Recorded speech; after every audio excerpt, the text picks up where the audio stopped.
This podcast is part of the Big Heads Media Podcast Network. Go to bigheadsmedia.com for more great podcasts.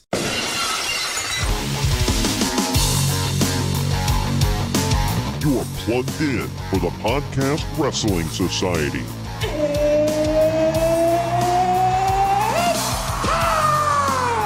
Give us a follow on Facebook, Twitter, and Instagram at PODWRES Society. Faith is the place, and the sky's the limit. Now, your host, he is the one and only Troy Adams. Mamacita! We're heating up for December for Wrestling Wednesday on the Podcast Wrestling Society. I'm your loving leader, benevolent host, and quote the Midwest monster, nevermore. I'm Troy Adams, and joining me for this trip down memory lane of WCW, he should have replaced Nick Patrick at this show's main event because he sure knows a thing or two about fast counts. He is the Larry Zbyszko to my Eric Bischoff. He's Greg. What's up, Greg? What up? I don't even know what to say to that. This is the best I could come up with for this one, but I tried to fit as much about this show in there as I can. We'll discuss Michael Buffer later on. He's always in got a nice little audio treat for us with these main event intros. I wish they paid him, by the way, to do that. Because, he doesn't come cheap. Like, his voice is literally trademarked, so. Yeah, how many people can say that? I'm still wondering how they got him on the network. I don't know. Well, probably because he was on the show. I don't know.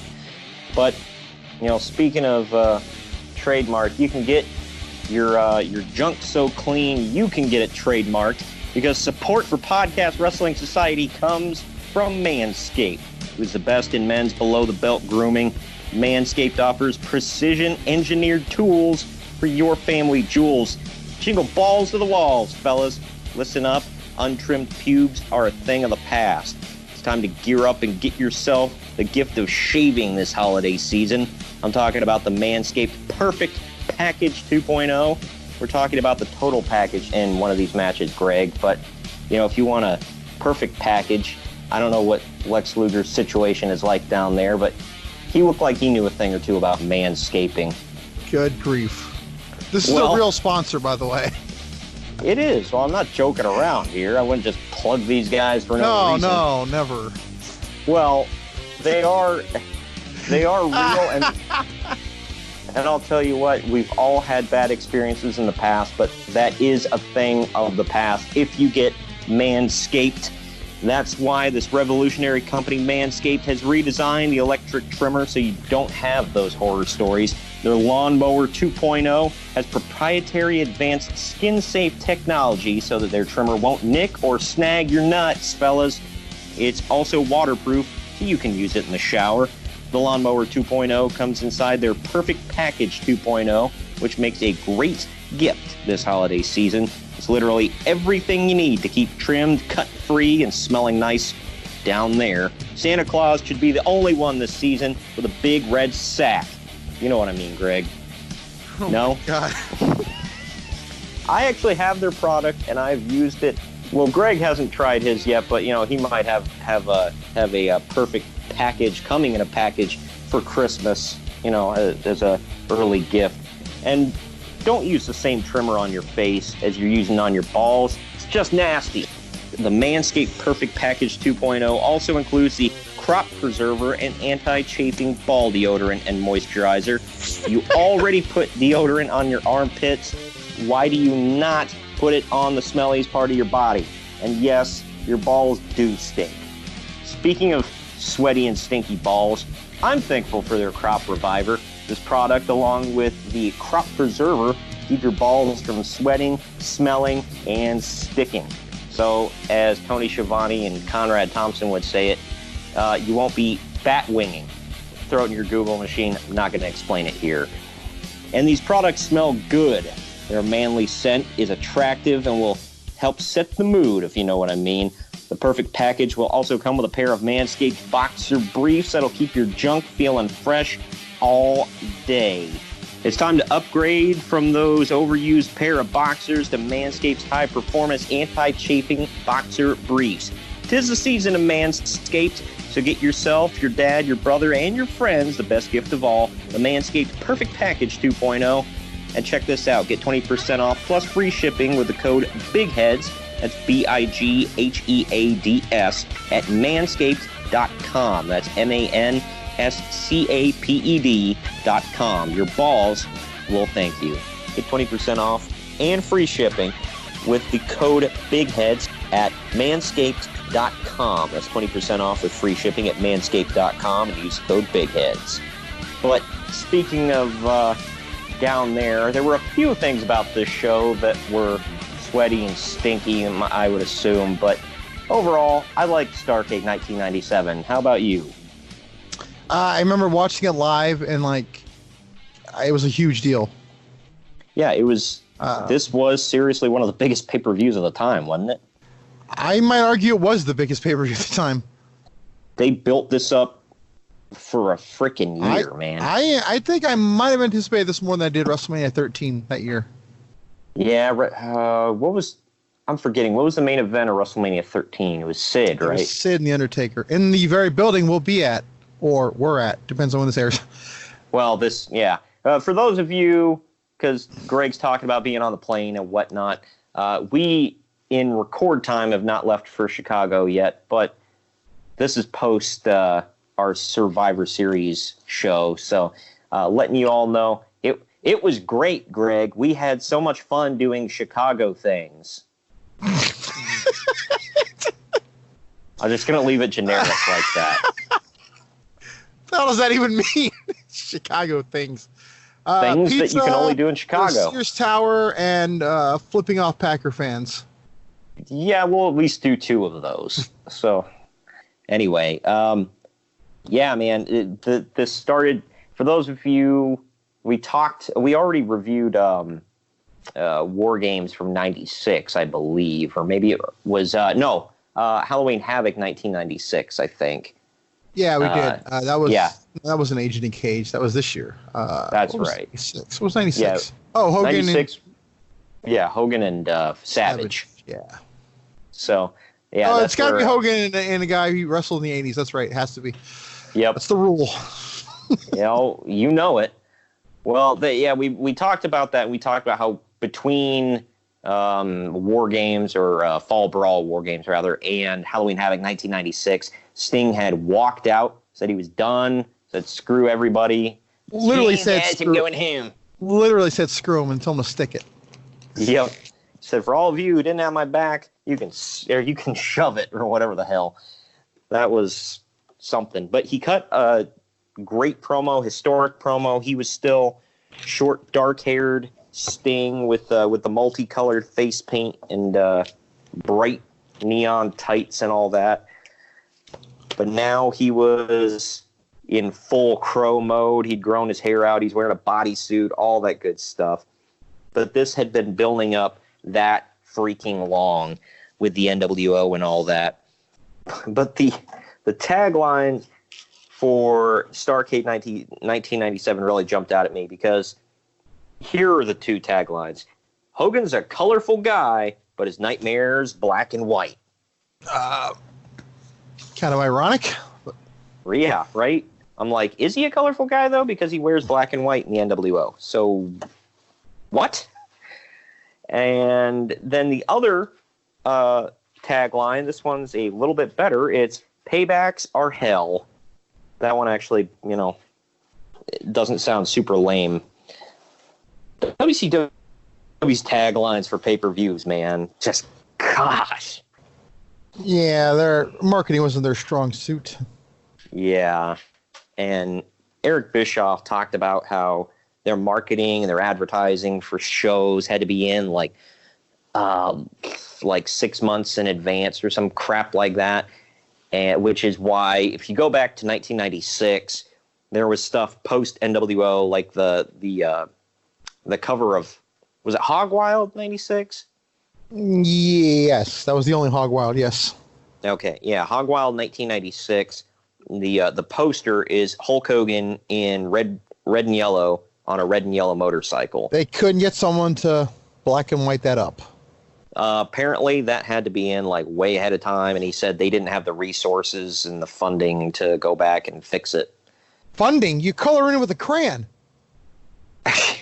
Well, they had already distributed the picture to where it needed to be. So I don't know, because I guess it was like a third party company that would put out the posters and the video pictures and all that crap. I don't understand the semantics of it, but according to him, it was impossible to fix it. I don't know. It was weird. All right, I'll buy it just for the sake of getting on. Yeah. Getting on with it. Let's go. But the event became the biggest grossing pay-per-view in WCW history. Starrcade drew a buy rate of 1.9, the best that company ever achieved. That's actually a pretty damn big buy rate, 1.9. And who was that idiot that was saying Sting wasn't a draw? Who did say Sting wasn't a draw? It was someone Uncle Dave was arguing with. Oh, good Lord. It wasn't just a fan. It was like somebody. I just forget who, but yeah. Wow. Who the hell would ever say that Sting wasn't a draw? I don't know. I mean, I guess you could say this whole thing was Hogan's drawing power, but that was another one. I was just messaging you earlier that in the Observer, you and I go back in the archives. We cover the entire year of 1995, but the opening Why? promo, We don't know. because we like torturing ourselves. But that was the year of the very first World War III, and leading up to that show, Hogan had like turned to the dark side to go against the Dungeon of Doom, and he was wearing all black. Foreshadowing, pal. At like the opening promo for the show, he throws his black attire in like a burn barrel, and he burns it, and then he holds up a copy of the Wrestling Observer and talking about the dirt rags and whatever have been saying this and saying that. Basically, like everything Uncle Dave said was going to happen kind of did happen, and then Hogan made fun of him for guessing it all right in the promo, which was a little counterintuitive. But then he's like, "Observe this," and he threw it into the burn barrel. I was like, my God, that was just atrocious. But then Uncle Dave said that Hogan's drawing power would continue to dwindle and he would grow more and more bitter. How'd that work out for him, Greg? Yeah. Oh, he just, reinvented the industry again. Yeah, he reinvented himself. He blew up. He became the biggest star in the business for a second time, had a career resurgence in the late 90s, like, a decade after his first big run. But no, his drawing power would continue to dwindle and he'd become very bitter. Like, whatever. It's just... Uncle Dave said... Well, yeah. Therefore, it is. True story. Despite the show's success, however, this card has been seen by many people as pivotal in the downfall of WCW, as it set the tone for backstage dissension and poor creative decisions going forward. I can see why some people would think that. Yeah. Since one incident, but, it only takes a snowflake, right? Yep. Hey, it's... We'll get to all of it, but since its formation in July of 1996, the New World Order had been a dominant force to set all this up.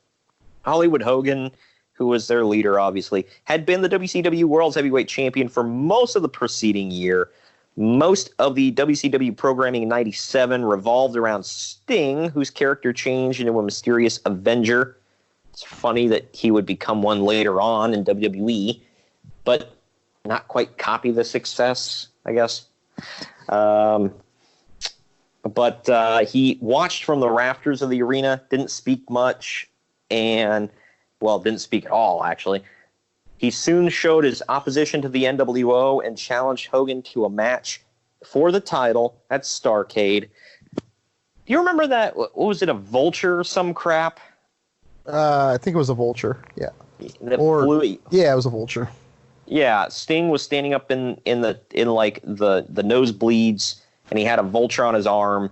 It flew off, and it was supposed to land on the ring ropes or whatever, and have a note that said like "I want Hogan" or some crap like that. And it didn't work well. I can't remember what the hell happened. The vulture flew somewhere it wasn't supposed to. Well, it landed on the rope. I think it dropped the note. Oh, that was okay. Because if you go back and watch, it's on the rope. And Nash is pretending like come at it with a baseball bat. And like, yeah. He's going to beat a bird to death on live TV.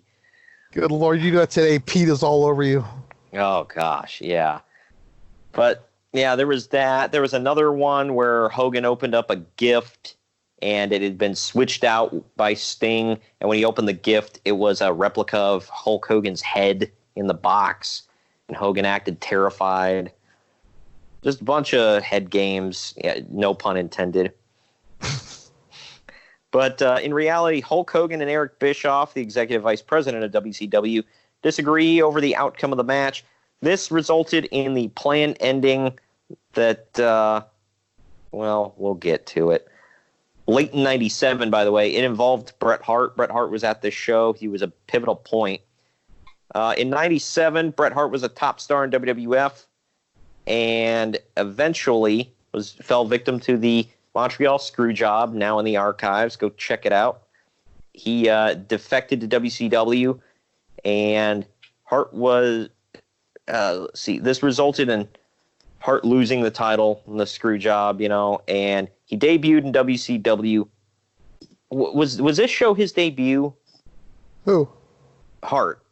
Yeah, well, his pay-per-view debut. Okay, well, was he on for this? Because he was on Nitro a couple of times. Yeah, he was announced as the referee, and and Bischoff thought he had him in his back pocket. He said he's not in the NWO. It made Bischoff mad. Yeah. Okay. Yeah, because he was announced as guest referee for the Bischoff Zbyszko match, which we will get to. The outcome of the match between Hogan and Sting at Starrcade was inspired by the Montreal Screwjob, and if you're going to copy anything, why not copy that? Yeah. Hart hasn't been able to live that down since 1990 freaking 7. Like, gosh. But yeah, Hogan and Sting made everything official at a pre-taped press conference. It was supposed to be live, but it was definitely pre-taped at the MGM Grand in Las Vegas. It aired on October 28th, 1997 on TNT during a commercial break for the premiere of Hogan's new cable movie, Assault on Devil's Island, and it drew a 4.2 cable rating. On the same night on USA Network that they played a Survivor Series flashback show for WWF that only drew a 2.8. So WCW was in full ass-kicking mode in the ratings at this time. Was that the one with Apollo Creed from Rocky? I think, Withers was in it, right? I think Carl Withers was in it. So. Get some heavy hitters in that movie. I've never heard of this film other than in this context. Assault on Devil's Island. Was it? Did you ever watch it? I saw it when it came on. I don't remember what it was though. I remember watching it though. And yet you still haven't seen Mr. Nanny. How dare you? I know. I should go to hell for that. Straight to hell. There's a lot more, but that's the tall and short of it. We'll get into the actual show right after this break. We're going to tell you about some other great podcasts on the Big Heads Media Network. Definitely go to bigheadsmedia.com and check out whether you're a sports fan, a TV fan, a movies fan, history buff, whatever. They got a ton of stuff on there for you, including the shows we're going to tell you about right now. And we're on there. Under sports and pro wrestling, you can find the podcast Wrestling Society. And right after this break, we're diving straight into Starrcade 1997. Hey guys, my name is Jay. My co-host Braden and I run the Who Dey Talk podcast here on Big Heads. We cover the Cincinnati Bengals along with other NFL and NFL draft-related content. Make sure to subscribe to the Who Dey Talk podcast and join us in the jungle for everything Bengals related. Who Dey. Hello out there to every man, woman, and child. This is the B-Team. I'm Nathan Eberhardt. And I'm Michael Hanna, and together we host the UCLA B-Team podcast, your go-to audio source online for news, analysis, opinion, and sometimes even jokes about UCLA Bruins sports. We're proud to be members of the Big Heads Media Network, and you can find our newest episodes every week at bigheadsmedia.com, or you can subscribe via iTunes, Google, or wherever you get your favorite podcasts. Follow us on Twitter at UCLA B-Team, and hit us up with questions or comments. We love to interact with our listeners. So for a smart, level-headed, if sometimes irreverent, unofficial, we cannot stress this enough, unofficial take on the UCLA Bruins, come join the B-Team. All right, we are here. Starrcade 1997, as I said, took place December 28th, 1997, at the MCI Center in Washington, D.C. The attendance was 17,500. I want to say that's a sellout crowd, but well, 17,000. It's a safe bet. Yeah. So Tony Schiavone put over on commentary that scalpers had been out all day. I don't know why. I mean, I don't know why you'd promote scalpers out there all day, but I mean, I get it. Well, it makes them look good, I guess. Yeah. But this was a big show, man. This was in Washington, D.C., where AEW had their very first ever Dynamite show. So Washington, D.C.'s played a part of a lot of wrestling history, I guess. And it's where Big Dave Batista's from. That's the best of them all. He'll tell you. Yeah, well, at least it's not Dayton. Why does that offend you so much? Because he's just like, he's like, well, it brought me back in Dayton. I'm like, yeah, and they sold the freaking house out. Do you know how hard that is to do in Dayton, by the way? Like, you can't draw flies to crap in that arena. So him and Bret Hart sold that damn place out. Oh, I know of another arena somewhere in Dayton that can sell out in like 2 minutes, but... Shut the F up. The first match here, sticking with the usual for WCW, it's a cruiserweight title match. Eddie Guerrero defends against Dean Malenko. I remember this being a classic. Oh yeah, these two were guys that, no matter where they were wrestling, it was great. Even as much as you and I bag on everything ECW, their stuff in ECW against each other was classic stuff, and it was a break from the hardcore stuff on the card. So, Malenko had the advantage from the start of the match. Guerrero fought back briefly by attacking Malenko's left leg, but Malenko regained the advantage. This continued until Guerrero countered a suplex and targeted the knee with the use of the ring post and ring steps. Guerrero hit a missile drop kick and a frog splash, both to the knee of Malenko, and pinned him to win the match and retain the title. I thought that was pretty innovative stuff. I haven't seen a lot of people attack the leg like that. You work the leg, man. Working the leg. But for real, he hit a missile drop kick to the thigh, and then right after he hit the frog splash, not to the. See, I always thought he had missed it, hit the leg by accident. Yeah, I thought that it too. Looks but terrible when you go back and look at it, but if that's what he's aiming for, it looks perfect then.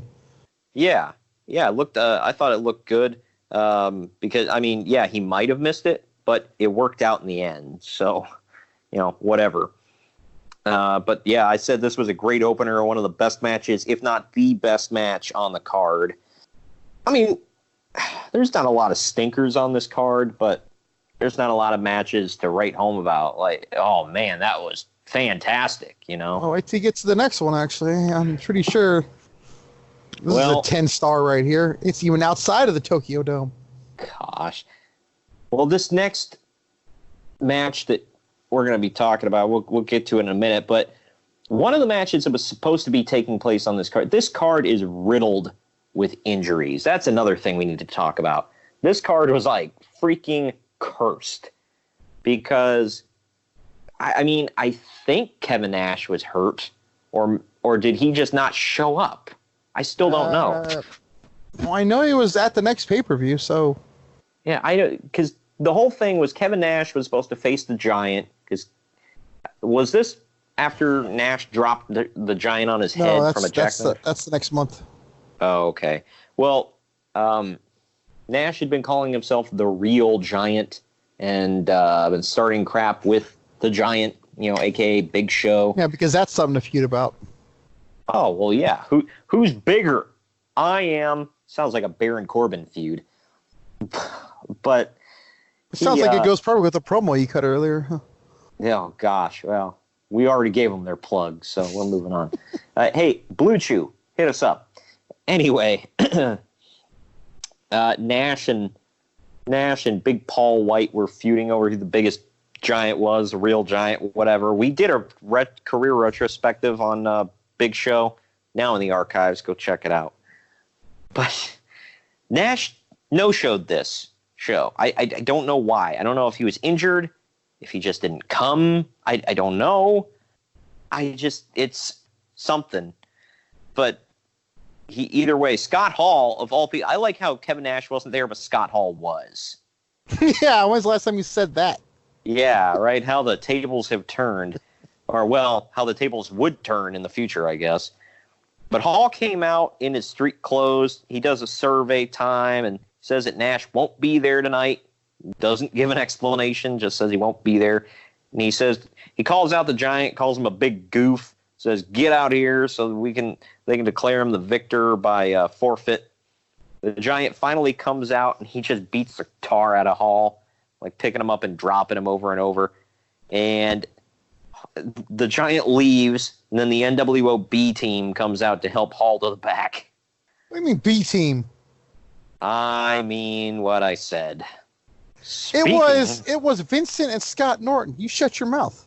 Oh, well, excuse me. You're forgiven. Yeah. Well, this next match, speaking of riddled with injuries, not that the guy who didn't make it was going to make it any better. Got purposely with that.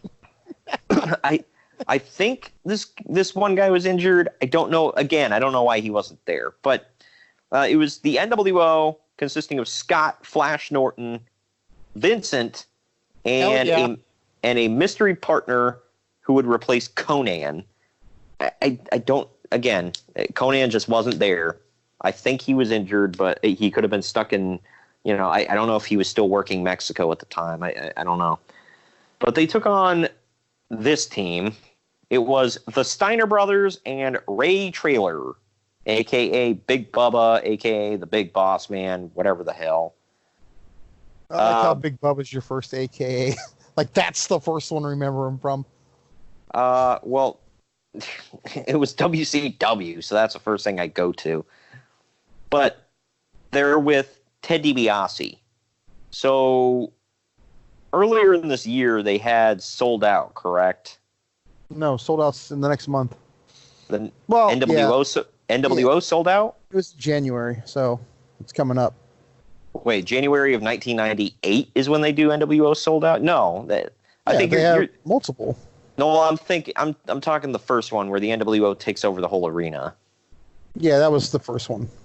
That was 97, right? Yeah. So, well, it had to be. Yeah. So, I didn't know you were jumping 11 months back. Sorry. Well, I'm thinking of the fact that Ray Traylor and Ted DiBiase were a part of the NWO at that show. I don't know what happened between then and now. Well, Ray Traylor got kicked out, I believe, and he became a face. It looked like they were trying to push him. And DiBiase said he got sick and tired of them pushing him around, and he saw the light and decided to manage the Steiner Brothers. That is the weakest excuse I've ever heard. Wow. And Ray Traylor, like, I was a fan of his, but him in the NWO is just like, why? Yeah, but there's a lot of people you can say that about. Yeah, yeah, exactly. That's why it's like, look, Ray, you don't fit in here. You got to go. By the way, Vincent, thanks for coming in. Like, you can stay. It's funny to see Vincent and Ted DiBiase on opposite sides of the ring, by the way, and Ted is the face and Vincent's the heel. Did you think about that? I did until now. Yeah. But yeah, and the other weird thing about this is the Steiner brothers are wearing black and white attire. Yeah, and they switch shoes if you look too. So they have one black shoe and one white. Yeah, and they're both wearing white singlets. I think Scott had a black weight belt. I'm like, why are you wearing NWO colors when you're facing the NWO? Well, to be fair, Sting was too. Yeah, but I mean, that was his gimmick. The Steiners, like... Well, yeah, but it's even more of an arguable point later when he joins the Wolfpack and changes it to red and black, making you look like black and white the whole time he was at the NWO. So, this whole thing go around in circles. I know. I just... I guess that was a big thing with Jimmy Hart back in the day. Like, Eric Bischoff said he used to drive him crazy with, like, the little details like that. He's like, baby, they can't all be wearing the same colors, baby. You think they're all on the same team? I'm like, okay. That stuff does bug me, though, because I'm like, who's on whose team? I think you and I had that. We're talking about that issue with in AEW. It was like the Best Friends and the team of like Angelico and Chucky T were all wearing like the same color scheme. Yeah. So I hate it. But either way, the mystery partner to replace Conan, they stepped it the hell up. It was the Macho Man Randy Savage, and he had Miss Elizabeth by his side, even though they weren't married anymore. Do you think, like how stupid that is, though? They go from way down here to up here.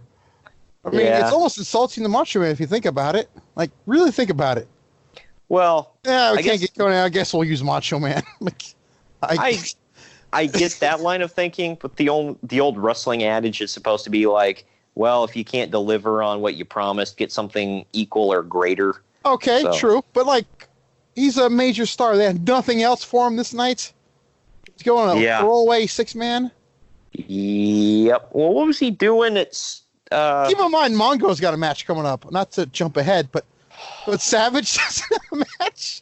Yeah. Oh, man. The match started with the NWO having the advantage over Scott Steiner. Scott fought back with a double underhook powerbomb, and WCW gained the advantage. Vincent was dominated by Ray Traylor, who missed a big splash. NWO attacked Traylor until Rick Steiner tagged in. Steiner's double-teamed Vincent, and Scott performed an elevated DDT. It was actually it was pretty cool, but dangerous as hell. It looked dangerous. Rick picked him up like an electric chair, and then Scott jumped off the top rope and grabbed him for a DDT. I was like, damn. As Scott Steiner was attempting a Frankensteiner on Randy Savage, Scott Norton stopped him and performed an electric chair drop. Savage then hit the diving elbow drop for the win. So, at least Macho got the pinfall in the end, I guess. Well, he better have. Yeah, it's like, look, Mach, I know you're a huge star, and you've really pulled your weight, and you're one of the biggest stars in the NWO. But we got to throw you in with a B team. But hey, on the good side, you get the win, so there's that. Well, to be fair, two of those guys would be champions later. So, if you want to count Scott Norton as the IWGP champ, but yeah, hey, he's huge in Japan. It's not like he was in there with like clunkers. It's just it was a throwaway match. Yeah, it was just more NWO versus WCW, which whatever, I don't know. Mean Gene Okerlund calls out J.J. Dillon onto the stage, and Dillon says that the name of every referee in WCW was put into a drawing to it was supposed to make it fair. Whatever name they drew, he would be the referee for the main event, and it was supposed to, so they didn't get a crooked referee. Well, out of that drawing, they chose the name of Nick Patrick, who was the crooked referee that was in the NWO's back pocket. So what the hell? Well, he was exonerated. They forgave him later. Oh, well. But it's like, okay, we reviewed Halloween Havoc 1996. 97. Well, we did do 96, but 97, now in the archives. Check it out. wasn't he just doing some underhanded BS for the NWO on that card? I think so, yeah. I think between then and now, yeah. Yeah, between October and December, you know what? It's okay. You can referee the big main event. Like, F off. Not to jump ahead, but going off of the planned finish, clearly he was going to give WCW the finger again. Yeah. Like, that's like if you're caught stealing at work and for some reason they're like, okay, we're going to give you another chance. By the way, you're doing inventory next week. Like, what the F, man? Speaking of what the F, next match, Goldberg versus Steve Mongo McMichael. Both of which I have Marvel figures of, by the way. I don't have a figure of Goldberg. I gotta get one. I have a Marvel figure of him in his Marvel Toys is who used to make the WCW figures, by the way, for those of you who don't know.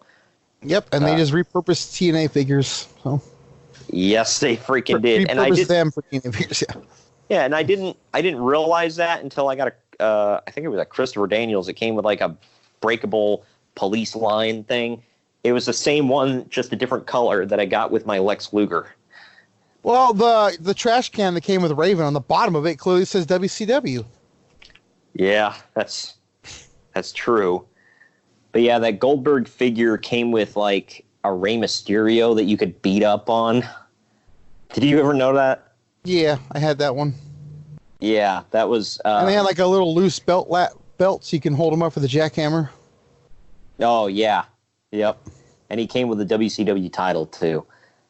But, yeah, I have him in the... I've said it before, I got that Mongo in like a Four Horsemen 4-pack. So that is the reason I have a freaking Mongo. I didn't seek him out and was like, man, what? I need a Mongo. My collection will not be complete until I get a Steve Mongo McMichael, damn it. Don't you have 2 Rob Conways? I do. I am proud of that. There it is. Enough said. Yep. But this match, man, this feud. You want to hear more about this feud? Go back. We've already done this match. Yeah, like we already done this match before. It's happened again on pay-per-view. Not Nitro or Thunder. Pay-per-view. Yeah. Well, the match started from the entrance ramp and went back and forth. Goldberg hit a spear at one point that led to a near fall. Goldberg went outside to set up a table that was, for some reason, laying against the side of the ring. Well, why wouldn't it be? Yeah, I mean, granted, Santiago and I on Retro Wrestling Review, my other podcast, by the way, go check it out. Cheap plug. Yes. We talked about the difference between, like, Mexican, Japanese, and American wrestling and how that's just not a thing in Mexico and Japan where they have, random freaking weapons under the ring like in America. And he was like, why the hell is there a table under the ring? What purpose does that serve practically? I'm like, shut your mouth. The recruiters sit down and eat lunch when they're setting up. I don't know. Yeah, they're at ringside, right on the... They don't go back to catering. They just set up shop right there in front of the ring. Like construction workers or something. Yeah. But either way... There's also Gatorade under there at times, too, I've noticed. So, there you go. That one makes sense. Because it's like, they're setting How does it not tie in with the table? Why do you need a table to drink Gatorade? Sometimes you just want to kick back and relax and play some cards and drink some Gatorade. God dang it. Why are you making it so difficult? Because it's stupid. But this was even dumber. WCW's like, look, these guys are both too big and stupid to remember, hey, grab the table out from under the ring. So we're going to make it really simple for them and put it right out there. It's like, hey, don't forget this. So all the while worrying they're still going to forget it. Yeah, it probably were. But Goldberg grabbed it. He set it up in front of the ring because reasons. By the way, this was not a no disqualification match. Keep that in mind. But can I just say real quick, the payoff for this table is remarkable. Oh, it's something. Goldberg goes in. He goes to power slam Mongo, like, off his shoulder over the top rope through the table. Well, that doesn't work out. Mongo blocks it and lands on the apron. And Goldberg punches him in the face, and he goes flying back through the table. Yeah, and it looks terrible. Yes. Mongo looks like he legit kind of hurt himself a little bit. Goldberg goes out, picks him up, rolls him in the ring. Mongo stands right up, starts beating up on Goldberg. Totally no-selling that damn table. But, he hurt his back. So, he hurt his back a little bit going through that table. That's all that happened. So he couldn't get Goldberg up for the tombstone. So that means that Goldberg's able to take advantage and hit the jackhammer for the win. God, that sucked. It was all kind of suck with this. Like, the match itself was, it was rough, but it wasn't, like, the worst thing I'd ever seen. But this was right before Goldberg exploded into one of the biggest stars of business I'd ever seen.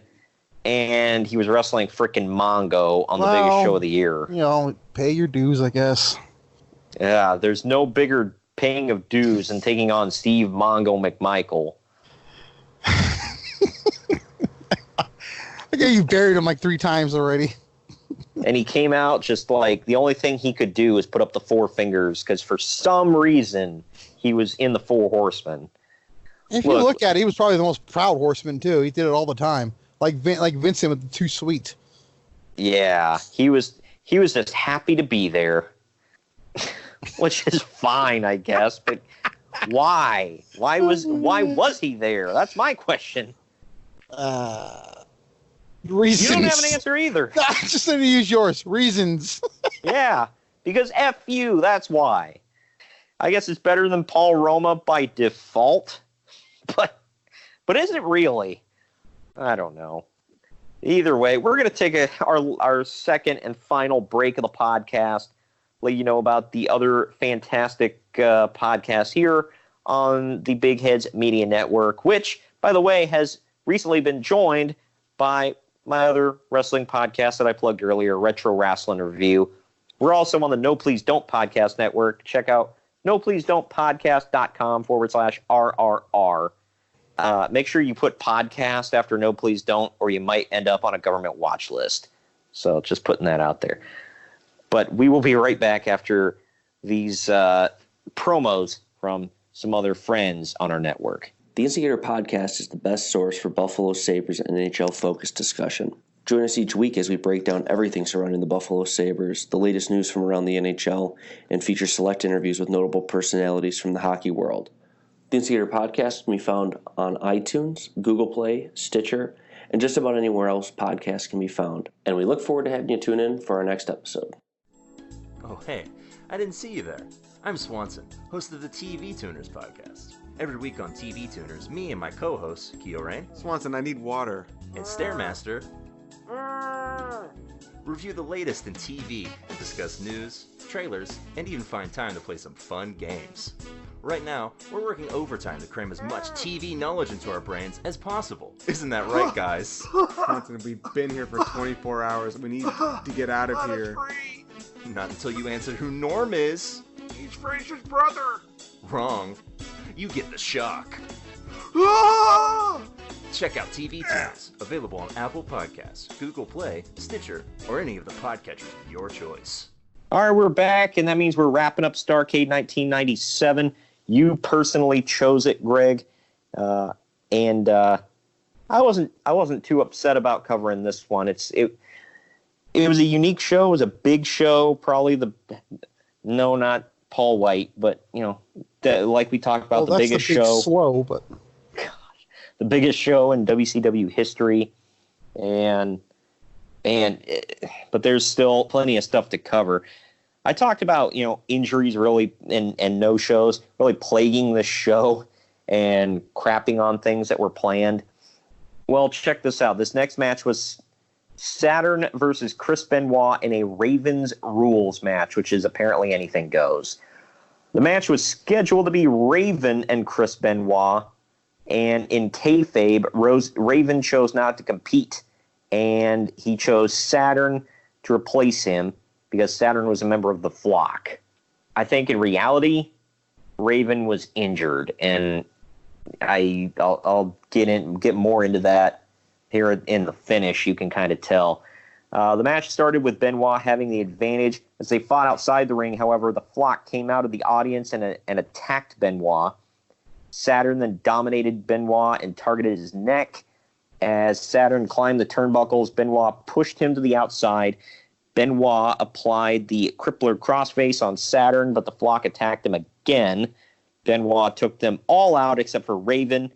He grabbed Raven by the jacket and did nothing physical to him. That's why I'm thinking he was probably injured, because his first move with everybody was just beat the crap out of him, but with Raven, he just grabs him. He just came in WCW like a few months prior, too. Probably. But Raven took advantage of this. He hit the even flow DDT, and then Saturn locked in the rings of Saturn. Benoit was knocked out, and Saturn won the match. This was okay for what it was, but with what's coming up next, this was just another overbooked match. I mean, what did you think of this? Same. I'm like, my God, how many times is someone going to get involved in this? I know. It's like somebody's got to play Superman. There's got to be a million geeks involved. It's just... Oh, well, at least we got Lodi in his signs. That was cool. Oh, well. Wow. Yes, that. I like how he had a sign that just said Rings of Saturn, letting him know what the move was called, by the way. He was the poor man's attempt, and it's ironic that I say that considering what I'm going to compare it to, but he was the poor man's attempt to recreate Sign Guy Dudley. The poor man's Sign Guy Dudley. Holy crap. Who was How do you already... get more low than that? Yeah, he was the poor guy's Sign Guy Dudley, who was already the poor man's Sign Guy Dudley. So, yeah, just think about that for a little bit. I got a question about the Flock, though. Yeah? Why was Naked Midian never in it?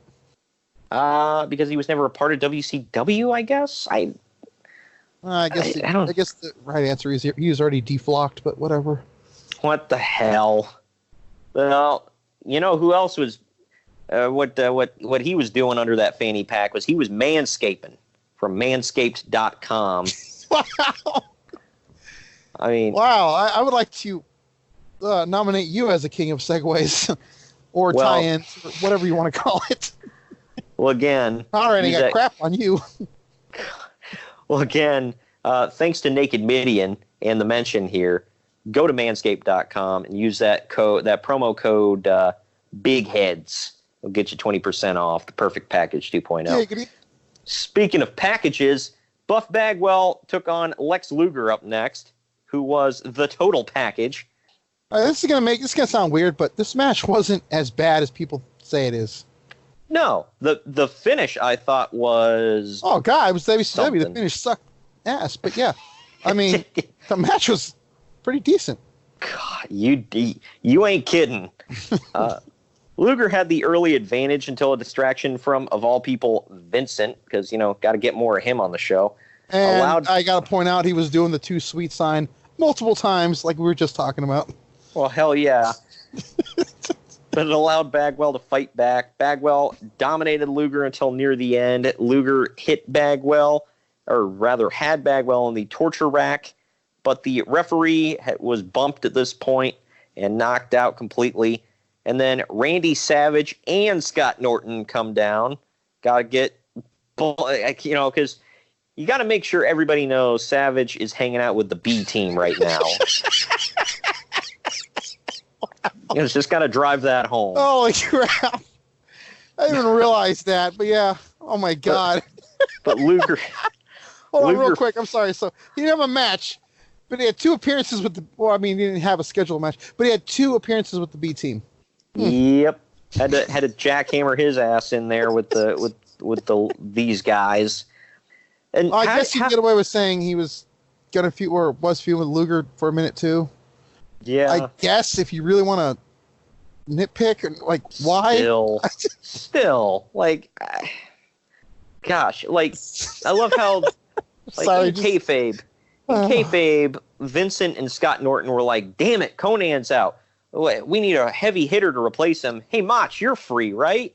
And he was like, yeah, I'll come down to the ring with you and take on the Steiners. Like, what? Like, why is Savage lowering himself? Like, I mean, I don't know. There's reasons, but it's just dumb. I don't know. I'm just going to ignore that you said lowering himself. Like that's a demotion or something.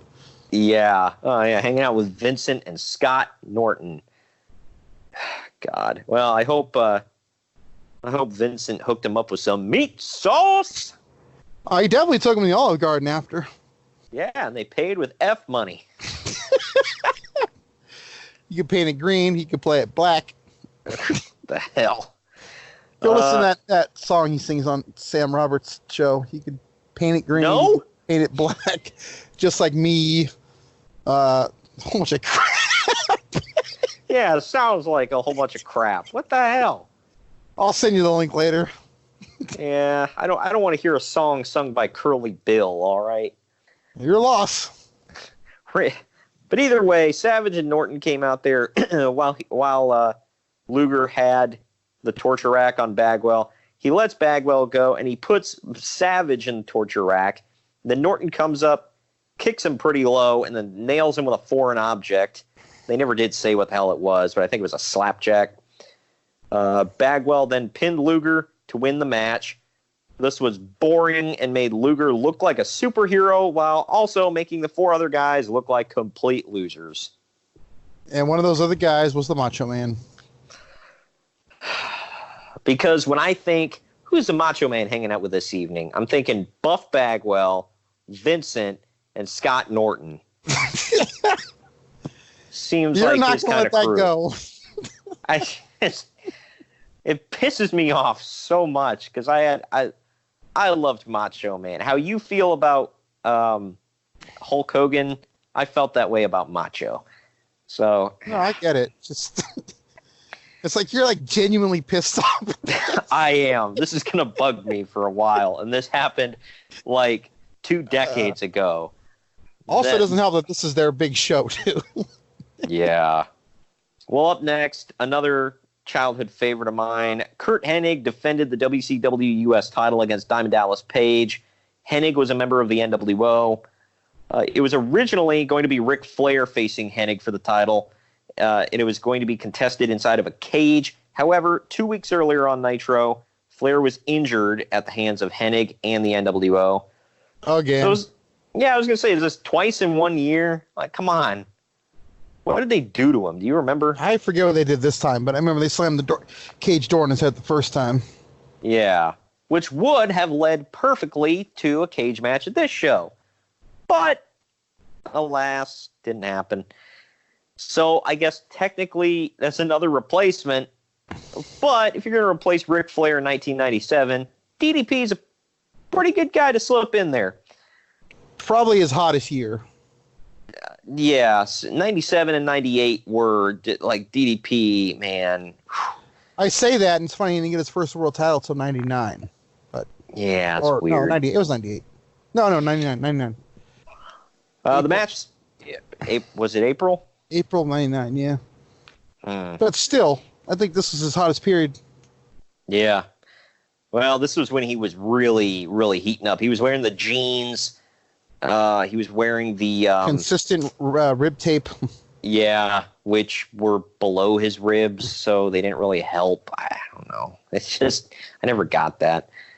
The match started back and forth until Hennig performed a hangman and gained the advantage. Hennig targeted Page's injured ribs that we just talked about. Page fought back after fighting out of a chin lock with a jawbreaker. DDP attacked Hennig outside the ring and pulled Hennig's groin into the ring post. They then exchanged attacks, and Page pinned Hennig after doing a running slide over the back into a diamond cutter. Conrad Thompson brought this up on one of his podcasts, and I don't disagree. In 97 and 98, this was probably either number 2 or tied for the hottest finish in the business. Would you agree? Hell yeah. This only second to possibly the Stone Cold Stunner, I would say. And both of them you could hit quick. Anybody could do them. It was like bam out of nowhere. Got massive pops. Hell yeah. DDP wasn't. I got to point out, it was not overused either. Yeah, he didn't hit a million of them in a match. Austin did later, but yeah. And nobody took a diamond cutter real weird, though. Like, everybody took the stunner different. But DDP, when he won the title, he went through the crowd, which was his thing back in the day, because he was the people's champ before The Rock started calling himself that. And I forget to mention, like, anybody who wasn't on the card was sitting in the crowd watching this show, which seemed like a great use for the talent, by the way. Yeah. Well, hold on. But to be very fair, there's a reason. So just, Yeah. They were putting over the whole everybody wanted to see the NWO go down thing, so all the WCW talent showed up. They all did the same thing in August when Luger won the title for a cup of coffee. Yeah. They overused this, man. Like, all the time. They did this back in 95 when Flair took on Arn Anderson for the first time. Now in the archives, well, that was check historic, that out. though. I mean, it was, but they have monitors in the backstage. I don't know. It's just WWF, by the way, never has done this to my knowledge. They did it somewhat last year, but they weren't out in the crowd. But remember, they were all gathered on the TV watching the whole Kofi story unfold. Yeah, I mean see right there, they have monitors backstage, like normal people. Oh man! But here's the thing: I noticed a face in the crowd that I kind of was like, "Whoa, what?" I forget the timeline of his untimely passing. I saw Louis Spicolli in the crowd. If I remember right, I think he passes away in like a couple of months. Yeah, pretty sure it's in like January because he's supposed to have a match at Sold Out. I think against Zbyszko. And I think he passes away a couple of days before. Dang. Yeah. You want to know what his name in Mexico was, by the way? Do I? Madonna's boyfriend. Oh, I knew that, actually. That's right. I didn't know it was him, but I knew that name. Yeah, because I didn't put two and two together, because at first they were calling Louis Spicolli, and then they switched to calling Madonna's boyfriend. It's on When Worlds Collide 1994. So, which is on YouTube in its entirety, by the way, because it's a co-branded show, WCW and AAA. So it can't be on the network. But I said this match was fine. DDP was on fire, super over, as we said. I expected more from Curt Hennig, but I think he was kind of past his prime in '97. Like, I don't know. Not that his matches were bad. I think he had chronic illnesses in his back too, so I think he said it slowed him down a lot. Yeah, he was not the same Curt Hennig that I. Basically, I mean, Curt Hennig in WCW was good. He did some good stuff, but he wasn't Mr. Perfect, And it wasn't necessarily his fault. It's just the cards he was dealt. But this next match, man, Eric Bischoff with Scott Hall in his corner took on Larry Zbyszko for control of WCW Nitro. Yeah.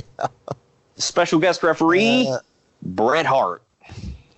Can we talk for a second about how this is kind of an AWA reunion? It was, except for Hart. But yeah, you got Scott Hall, Eric Bischoff, Larry Zbyszko, all out there. First of all, this was during a time when Zbyszko and Bischoff were not embarrassed to go shirtless. So Bischoff actually didn't look too bad, to be fair. Yeah, he looked like, he had actually seen a gym once or twice in his life. Zbyszko was old, but he was still in pretty good shape. Like, he looked like he could still go, and had like one more run left in him, Yeah. I mean, this was kind of his last run when you think about it. It was, yeah. He was in pretty good. He looked like he was in good ring shape. I would have liked to seen more from him, but yeah, and he was over, man. The crowd loved him. I mean, he was over so much you'd think he came out of a box. God, came out of a box with a giant Z on it for Zbyszko. Mother ever. Came out of a Minnesota box. But I will say, this match, man, was like 11 minutes long on the biggest show of the year and involved a former, like a retired wrestler and a man who had never wrestled a day in his life. I gotta say, as bad as it was, and you know, I'm not to speak like Bischoff, but the story was great. I mean, it was, and the match itself was fine for what it was, but holy crap, man. Okay, I'll say this: it wouldn't have been as watchable as it was if Bret wasn't the referee. Right. That adds like a lot to it.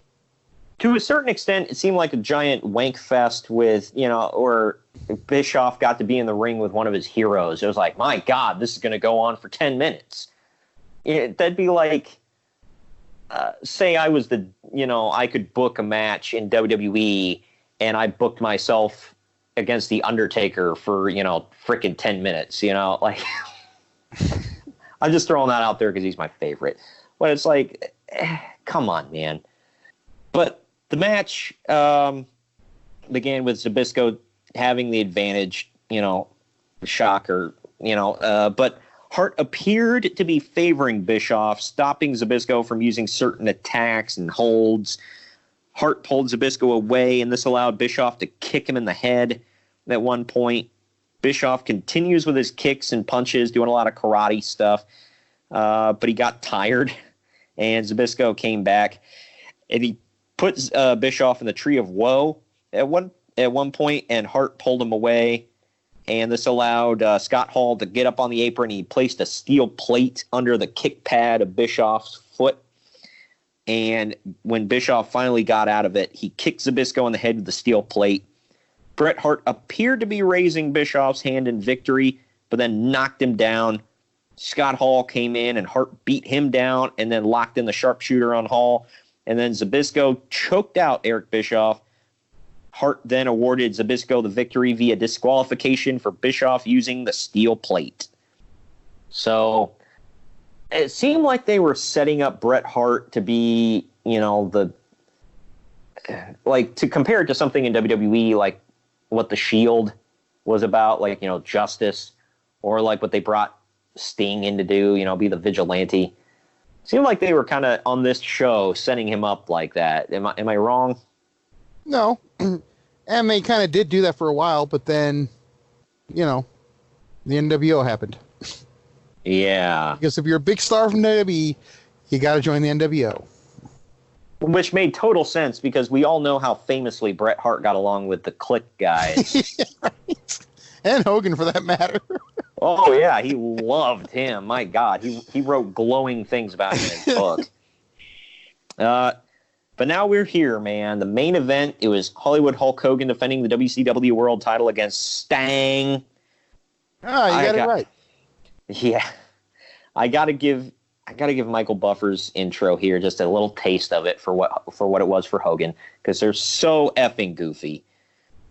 He's iconic, but god dang, his intros were goofy. Iconic! Gosh. He said this about Hogan. Coming to the ring at this time, wearing black and weighing 275 pounds, the man who is known all around the world by all sports fans and wrestling fans. His name is a household word. I didn't realize that Hollywood Hogan was a word. Or a couple. Yeah. His face and persona are known on all 7 continents. Well, that's good, because I was afraid that Antarctica didn't know him. Hey, those Penguins, man, they love them some Hulk, aren't they? Hell yeah. Tonight, he faces the greatest challenge of his career. Tonight, he faces the most enigmatic and mysterious challenger in the history of professional wrestling. Wait till 1998 when he takes on another face-painted guy who uses smoke and mirrors.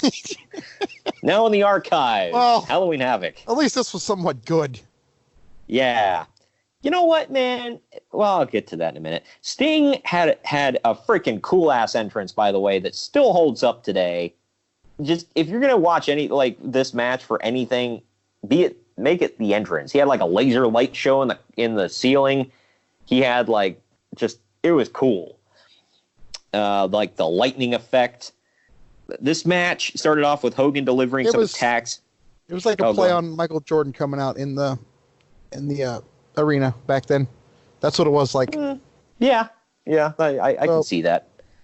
And that was cool back in the 90s. I mean, it's cool today, but, you know. The match started with Hogan delivering some attacks. Sting fought back with drop kicks and applied the side headlock. Hogan sent Sting out of the ring and attacked him with the ring post and guardrail. Hogan performed a big boot and then pinned Sting for a 3 count after a leg drop. However, Bret Hart came down and attacked Nick Patrick and claimed that he counted the pinfall fast, even though he didn't. It was a normal 3 count. And he restarted the match with himself as the referee. Sting hit the Stinger Splash and locked in the Scorpion Deathlock. Hart called for the bell, and Sting won the title. All the WCW wrestlers hit the ring to celebrate with Sting, who looked at the camera after not speaking for a year and said, "Mamacita." And then the show went off the air. So I didn't know what to say about that, by the way. He's not even kind of Mexican, but whatever. I mean, not that you have to be Mexican to say that, but it would make more sense. Yeah. What do white people say when we're happy? I don't know. Hell if I know. This whole thing, man, was just what the F. Like, first of all, like, why did they not just edit out the account on the network if they want to make it? Well, you know? I don't think WWE cares that WCW had a botch. Yeah, that's true. Yes, that's true. So, but Bischoff claimed they had to do a funky finish, whatever, because Sting showed up out of shape and untanned and not ready to work and blah, blah, blah. So they came up with this debacle instead of just having him beat Hogan clean. What the F? How did this make it better? Even if the fast count would have worked, how did that make it better? I mean, it just made him look like a wuss who lost to got a second chance. To me. Yeah. I'm like, what the hell? It didn't kill him. He still went on to be a huge star, and this was a thing. But, like, damn. This was bad. And, well, you know, to be fair, like one thing Bischoff said on his podcast that I really stuck with me. He's like, when that happened, I didn't think about that, though. I was just happy seeing it. So it's like, you have to see his point there. I know all the smarks and all the internet people are going to see that, but all I remember is my reaction when it happened. We were like jumping around the room, happy as hell. But you were actually happy that Hogan lost? Yeah, I was happy Sting won. I hated Hogan. He was heel. Yeah. I thought you would still hold on to him. No way. Not till the next year when he turned face again, or 99. Yeah. Your lack of vitamins and prayers disturbed me, Greg. But yeah, this was something. I don't know why the hell. Just this all went down, and there's a rumor that Hogan told Patrick to count normal instead of do the fast count because he wanted to make himself look better. I don't necessarily buy into that, but Nick Patrick vehemently denied that. Yeah, so he's saying I wasn't paid off. I'm just an idiot that can't do my job. Pretty much. This man had a job until, like, through the duration of WCW, by the way, and then still was employed by WWE for many years thereafter. Yeah, but they made him get rid of the mullet, so screw that, Patrick. Yeah, but it's just like, God dang it, Kenny Powers. What the hell? I don't know. If you don't know who Kenny Powers is, throw it in your Google machine. But to wrap all this up, like I said, I only remember the finish. It's, you know, it sucked, but it sent everyone home happy. You saw the crowd he repped when he won. Yeah. I mean, I didn't see anybody like bitching or complaining, like, oh man, no, that was a horrible turnaround. He shouldn't have won now. They were all happy. How dare he? So they were all happy. So it's like, you know, And that's what, yeah, I get the point. I'm not sitting here saying, oh, let's stop complaining about it. It was stupid, but it still worked. That's why I don't believe this was any kind of a death knell to WCW. I believe what happened after it, by taking the title from Sting, I believe that probably hurt. Well, let's get into that. The feud between... I was at the event where he won it back, by the way, in San Francisco. Well, screw you. So, just had to point that out. Lovely. Well, the feud between Hogan and Sting continued after Starrcade. The outcome of the main event at Starrcade did not occur as planned, with the referee not making the pinfall fast enough. Many former WCW wrestlers who were at Starrcade believed that Hogan, through Eric Bischoff, instructed referee Nick Patrick to make the regular 3 count to protect himself and to make Sting and the debuting Bret Hart look weak. We already addressed that. To address this, the following WCW programming surrounding the controversy, replays of the count were shown, and the World Heavyweight Championship was vacated. A rematch was made, and Sting regained the title in a match at Super Brawl 8. Could we give them some credit for, acknowledging that and playing off of it? Yeah, not just being so what? Who cares? Yeah, move on. Got to give some credit where it's due. At least they made a thing of it. So, Yep. As for much crap they get, there is some good stuff there. That's, Right. And this card was fine. It was fine. There was good stuff. There was weird stuff. There was, I don't know. It was just stuff. But yeah, man, that about wraps it up for Starrcade 1997. Do you have anything else to say about it before we close that out? Yeah, it's underrated. Is it? I mean, I hear people crap on it all the time. I think it was a good card. Yeah, that's true. I hear both ways. The fact is, they don't. Okay, maybe let me read it. Maybe they don't crap on it, but they go straight to that finish and the pay-per-views suck because of that. I'm like, that's kind of messed up. Yeah. Iron Man 3, had that horrible Mandarin twist, but it was a really good movie. Other than that crap, and it's like it's really not fair. It's not fair to judge the whole thing on one little part. It's Yeah. And there were down parts of it that we pointed out. Totally. But there were some great matches on here. I mean, even the opener was great. I thought the Luger Bagwell match was pretty good. Hennig and Page was pretty good. For sure, yeah.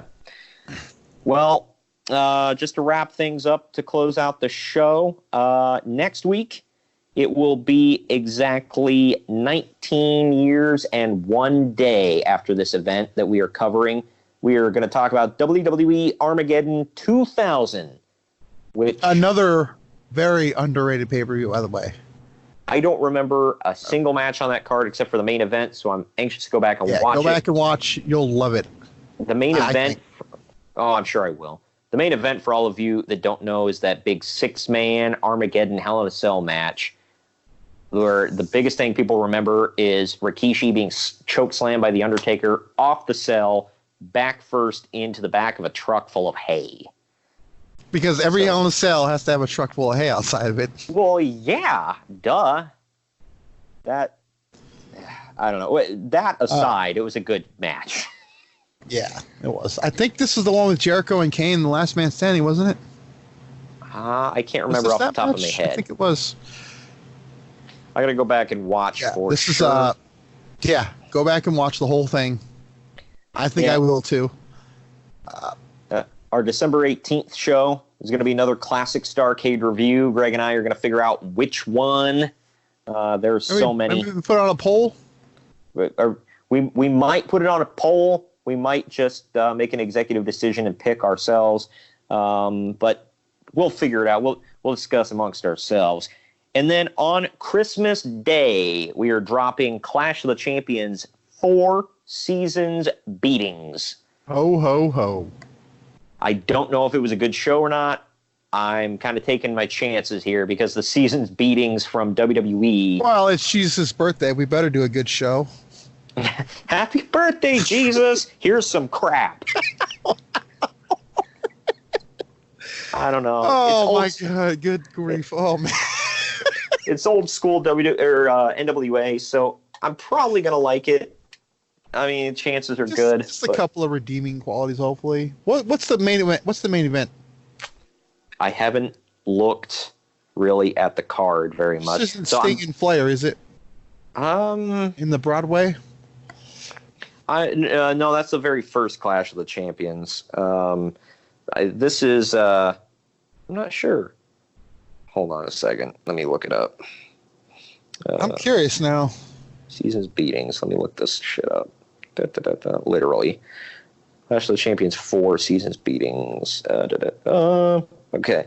The main event is actually the Four Horsemen, Barry Windham and Ric Flair, versus the Midnight Express, Bobby Eaton and Stan Lane. All right, well, that's got my attention. Yeah, they've got a World Six-Man Tag Title match, the Road Warriors with Paul Ellering versus Dusty Rhodes. I guess it's for the title. This is when the Road Warriors are heels. That's kind of a rare match. Yeah. I think this might have been the show that got Dusty fired. I'm not sure. Well, what's the date on this? It is December 7th, 1988. I think he would be in WWE after WrestleMania 5, so he could be right if he didn't go to WWE right away. Yeah, we're gonna have to check that out. So that might be a big thing going on there. Ivan Koloff took on Paul Jones, where Koloff has to have one arm tied behind his back. Dr. Death Steve Williams was part of the varsity club at this time. He had Kevin Sullivan with him. He took on the Italian Stallions. Yep. He took on the Italian Stallions in a 2-on-1, the Italian Stallion in a singles match.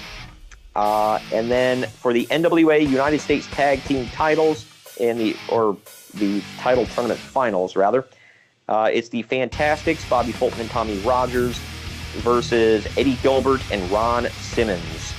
Man, what a freaking tag team that is. I've never seen this. I'm looking forward to going back and watching this now.